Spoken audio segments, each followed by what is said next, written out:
పంపుతాను డాడీలన్నా కాదా అదా అసలు తెలీదా వెరీ గుడ్ అసలు కొన్ని గుర్తుపెట్టుకుని నువ్వు వేసేలా ఉన్నావు కదా. చాలా ఇష్టంగా అబ్బా నువ్వు మీ మమ్మీలా ఉన్నావంటే కొంతమందికి ఎంత హ్యాపీనో, డాడీలా ఉన్నావంటే ఎంత హ్యాపీనో కదా. అలా మంచిగా యేసయ్య తన రూపంలో చేశాడు. ఎందుకో తెలుసా? మీరు కూడా యేసయ్య లాగా ఈ లోకంలో జీవిస్తారని. యేసయ్య అలా చేస్తారా? యేసయ్య పిల్లలు అలా చేస్తారా? చేయం కదా. యేసయ్యని స్తుతిస్తూ ఉంటాం అనమాట. అక్క వాళ్ళు ఇప్పుడు ఇంకోసారి చేస్తారు. చూడగా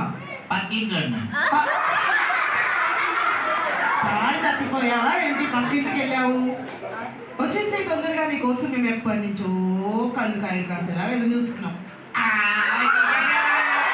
హాయ్, బాగున్నావా?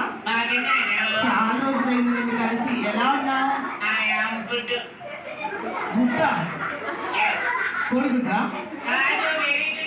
Okay okay, very good. Sorry నువ్వు చాలా బాగున్నావు.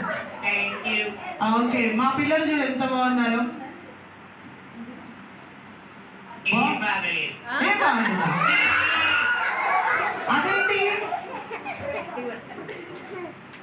అదేంటి నీకు ఎందుకు నచ్చలేదు?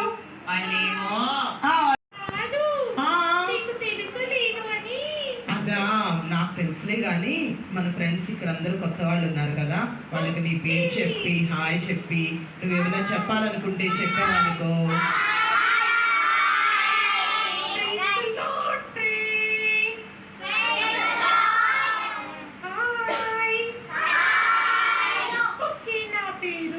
నీ పేరు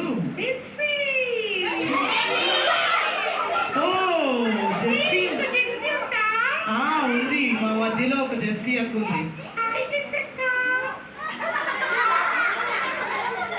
okay okay okay okay Jessie, ఇంతకీ నువ్వు చక్కగా మా మధ్యలోకి వచ్చావు కదా, ఏం చెప్పాలనుకుంటున్నావు మా మధ్యలోకి వచ్చి?